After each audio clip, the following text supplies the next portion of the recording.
Well, what we have here is a new Sonic 1964 Ampeg guitar made by Burns of London. Kind of a bit of an oddball, this guy. It's like 23 and 3/8 inch scale. It has a 0 fret with the nut/string spacer and the string retainer attached to the headstock to pull down all 6 strings tight to that 0 fret. So we did a little bit of re-engineering here. Let me bring you in. So that is the original bridge. I've got the original foot on there, but we switched over to a roller type bridge because this has a tremolo system on it. But what I'm really bringing you in to show you is the curvature of the bridge saddles was quite a bit flatter than the actual radius of the fingerboard. So I had to make up shims. Now the 2 highest shims of course went to the 2 middle strings, and then slightly thinner shims went to the A, and I'm just about to make up this last shim for the B string so that we get a nice even curvature all the way across. But I'm stopping now because I want to bring you into the loop on this one. So this is how I make a shim for this saddle. So I'm going to cut a slot.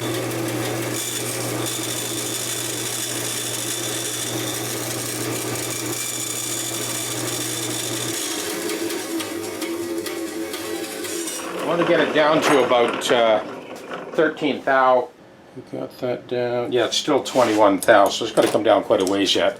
I'm going to use my trusty tongue depressor here to finish off this thickness. Ooh, she's getting a little warm there.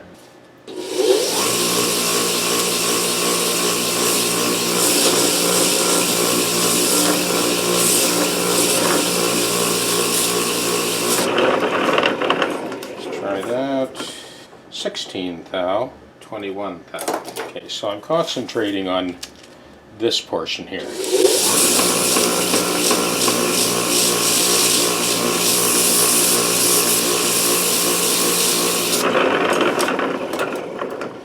Let's try that again.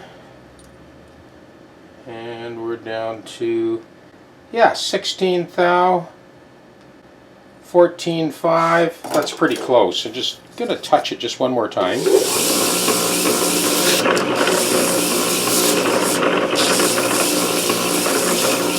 Back to the bandsaw. So now we can cut to length. Okay, back to the bridge and the saddle in question, which is the second string, B string saddle.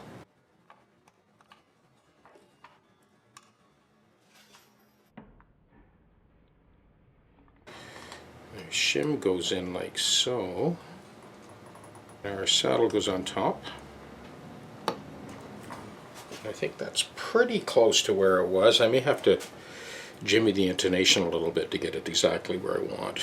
I went through the exact same thing I'm showing you right now with the middle 2 saddles with thicker shims to create that radius to match the fingerboard. Okay, so snug that down. We'll just check the intonation very quickly.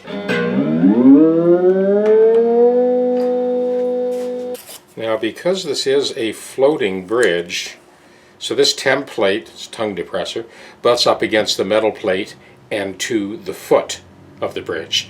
So you can locate this because this bridge is actually floating. I'll just leave that with Kevin, and if ever in doubt whether the bridge is in the right place or not, he'll know. There's some aspects of this guitar that blew me away. One being those tiny little screws that actually hold the casing on. They are machine threaded. This tiniest machine thread I've ever seen in my life. And they thread into the thick metal plate. I had opened them up to put some lithium grease on the gears. It was then I realized I took those little tiny screws out and they were machine threaded. Not a wood thread like you normally see in every other machine head on the planet. So this is 1964. Only the Brits at that time, the people that brought us the Rolls-Royce, could thread something that minute. I remember in automotive class, for anyone that attended Central Peel Secondary School in the 1960s, McKinstry, the automotive teacher, had a Rolls-Royce engine set up in the class, And he actually took one of the early Canadian nickels, like a dodectagon, 10-sided, put it on its edge on the engine block, and started the motor. And the nickel did not fall over. How's that for incredible machining? And of course, anybody in the automotive industry in the know is aware of the fact that Rolls-Royce do not have gaskets between the block and the head. It's just a film oil. That is accurate machining. And this was not CNC. Anyway, I digress. Let's get back to the guitar. So I've got this progression I laid down. So E major 7 to B to C sharp minor, A major sharp 11 to B sus 11. So let me play through it again.